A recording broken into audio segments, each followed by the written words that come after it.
Suite à votre demande, j'ai fait avancer les biométries fœtales à l'échographie, la mesure de la longueur du col utérin. La biométrie de datation concerne la longueur céphalo-caudale, LCC, entre 11 et 14 semaines, اللي شفناها déjà البارح. بالLCC, donc ça va nous permettre de surveiller les patientes qui peuvent présenter un dépassement de terme et ça va nous faciliter l'interprétation de la biométrie le deuxième et le troisième trimestre pour détecter les retards de croissance et les macrosomies. شفنا la biométrie de datation يعني le LCC عندنا les biométries de trophicité c'est-à-dire retard de croissance ou macrosomie. Le but de cette échographie de trophicité وعلاش on doit le faire c'est de changer une conduite obstétricale qui qu'on a dit un retard ou là une macrosomie, une prise en charge néonatale car par exemple un macrosome لازم له une prise en charge même le retard de croissance et le dépistage d'une hypotrophie, donc spécifiquement l'hypotrophie, diminue la mortalité et la morbidité néonatale et maternelle إذا كان on a dépisté une pathologie vasculaire associée. Pour les techniques de mesure, je vais insister sur l'ECA, la circonférence abdominale, le BIP et le fémur. Commençons par le périmètre abdominal ou la circonférence abdominale. La circonférence, en réalité, on juge le retard de croissance et la macrosomie parce que qui m'a le fémur يقدر يكون génétique par rapport aux parents. يقدر يكون une pathologie chromosomique. Le BIP aussi, donc كيما حنا les Algériens, عندنا le BIP تاعنا généralement il est légèrement élevé par rapport aux normes ou là, aux limites. Donc concernant le périmètre abdominal, إذا كان les repères pardon qu'on doit avoir في la coupe تاعنا donc عندنا les veines ombilicales et le système porte, le sinus porte. Donc في هاد la région اللي تكون فيه la veine ombilicale عندنا l'estomac عندنا la surrénale. Parfois on peut voir les côtes, les 3 ou 4 côtes, mais c'est pas une erreur, donc ça nous permet de confirmer بلي رانا في la bonne région.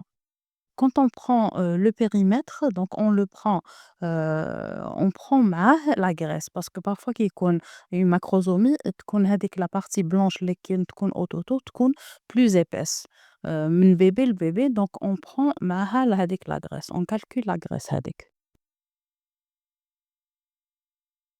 En ce qui concerne le BIP ou la circonférence, le périmètre céphalique, c'est le repère le commun entre كامل les auteurs هو le septum lucidum. En ce qui concerne le fémur, donc on prend juste la diaphyse. L'épiphyse, qui meurt troisième trimestre, compte plus marquée, donc on essaie de ne pas la prendre. Le choix de la courbe se fait le jour de l'installation de l'échographe. كيما l'échographe تاعي c'est Hadlock. Donc selon l'ingénieur اللي يجي يدير comme l'installation, il va vous proposer les courbes qui existent. À mon avis, c'est la plus juste. Je sais pas ce qu'il y a une autre موراها دي 2014, mais c'est la plus, c'est celle que j'utilise le plus. Les seuils de ces courbes, ce sont des percentiles. Donc inférieur au 10e percentile, c'est un retard de croissance. Au-delà de 90e percentile, c'est une macrosomie, pardon. Entre 10 et 90, ça la les normes. L'idéal, c'est 50, le 50e percentile. Inférieur au 3e percentile, c'est un retard de croissance sévère. Les retards de croissance, juste une remarque, il y a deux types. Il y a le retard de croissance harmonieux, c'est-à-dire كلش ناقص. Le fémur, le BIP et le CA. Ou qu'il y a le 10 harmonieux, c'est-à-dire واحد فيهم برك اللي ناقص. Généralement, c'est le CA. Les 2 pièges majeurs في l'échographie, في les biométries, la première c'est de ne pas avoir une date précise de la grossesse, donc ما نقدروش نعرفوا, on ne peut pas interpréter les biométries تاعنا. Ou la deuxième, c'est de prendre la facilité de ne pas prendre les repères تاعنا. Donc on va tomber dans l'erreur, parfois on a des erreurs et on n'arrive pas à dépister, certaines, pathologies. L'estimation, du poids كيما قُلنا est faite automatiquement par l'échographe. إذا كان ما عندناش, on va se mener des courbes هادوك qu'on va, imprimer. Mais de préférence يكون عندكم un pré enregistré au niveau des échographes. C'est vrai qu'on peut prendre chaque paramètre وحده, mais le poids fœtal parfois في les décisions donc d'accouchement, par voie basse ou là de césarienne par rapport au retard de croissance, كاين certains, maternités ou là certains établissements qui prennent زعما par exemple 2 kilos comme limite. C'est vrai que, il y a une différence entre inter opérateurs.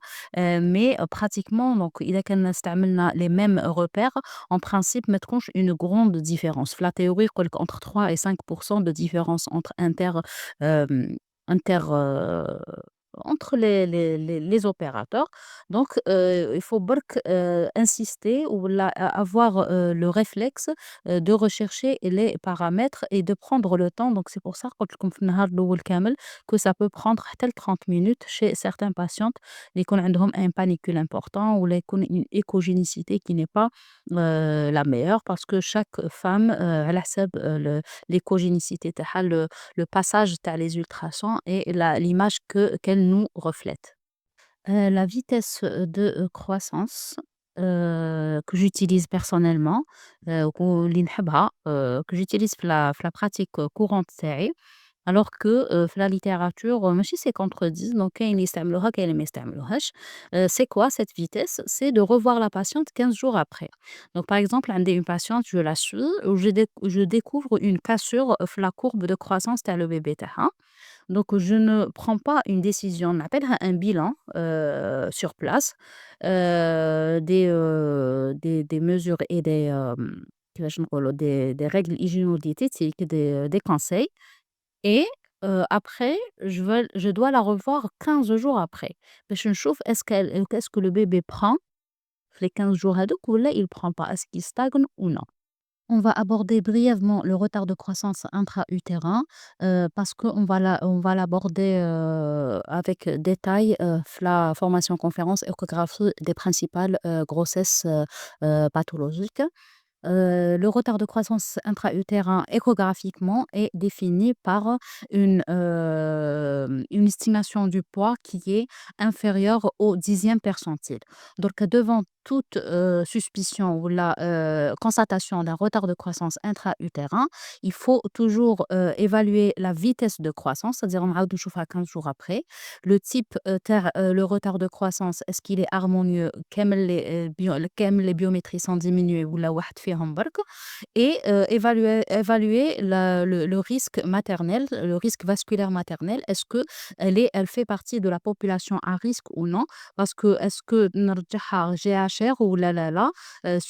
باش نعرف le suivi ultérieur, est-ce qu'il يكون un suivi de grossesse, physiologique ou là, comme une GHR.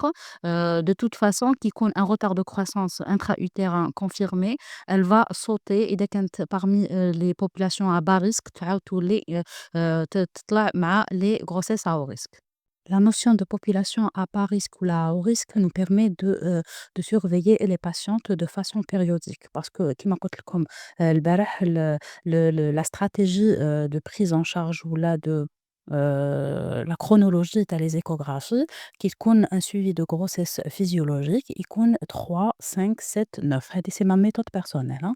بصح كي يكون عندي une population à haut risque, vasculaire, c'est-à-dire, كيما راني حاطة لكم في le tableau les كامل les, étiologies d'un retard de croissance, c'est-à-dire une primipare, elle peut faire, une HTA ou là une prééclampsie, quand on a des antécédents d'avortement, quand on a, une maladie, cardiopathie زعما, une maladie chronique, une HTA, un diabète, une maladie vasculaire, chronique, quand on est susceptible de faire des infections, de faire toutes les étiologies, du retard de croissance, va, élever le niveau de risque تاع la patiente من une grossesse, à suivi physiologique, une grossesse à un suivi, plus haut. C'est-à-dire, on va rapprocher, au lieu de faire, 1 mois et demi, entre les échographies, بالك نعاودو نجيبوها, chaque mois et on va juger على حسب l'évolution تاع ولا les résultats تاع les échographies تاعنا.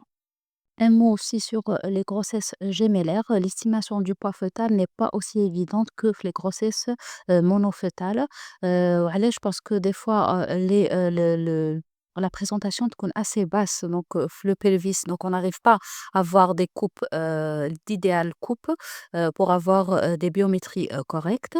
La fréquence de l'hypotrophie fœtale إذا ما كناش في le syndrome transfusé entre les 2 jumeaux et le fait d'avoir donc les fœtus بيناتهم. donc il faut bien كيما أنا كيفاش ندير نعطيكم la façon كيفاش ندير أنا. نحكم la tête. قُلت لكم يا أخي البارح chaque fois نروح من la tête حتى le pôle podalique ومن le pôle céphalique. donc نحكم une tête تاع un jumeau تاع le premier jumeau qui se présente au niveau du pelvis ونتبع مع le rachis تاعو ونلحق حتى le pôle podalique تاعو باش نعرف بلي سي les mêmes biométries. c'est-à-dire باش ما نخلطش le bip ou le CA تاع le deuxième. فهمتوني la difficulté والله؟ donc c'est pour ça عطيت لكم هاد la parenthèse parce que كي يكون عندي des jumeaux donc لازم ما نغلطوش في les biométries ما بين un jumeau et un autre. donc كي نديرو بهاد la façon en principe il y a pas d'erreur même pour le sexe, il y a pas d'erreur. donc parce لو كان زعما ترفدوا la sonde وتعاودوا تحطوها في un autre endroit vous saurez pas est-ce que راكم le même jumeau ou non.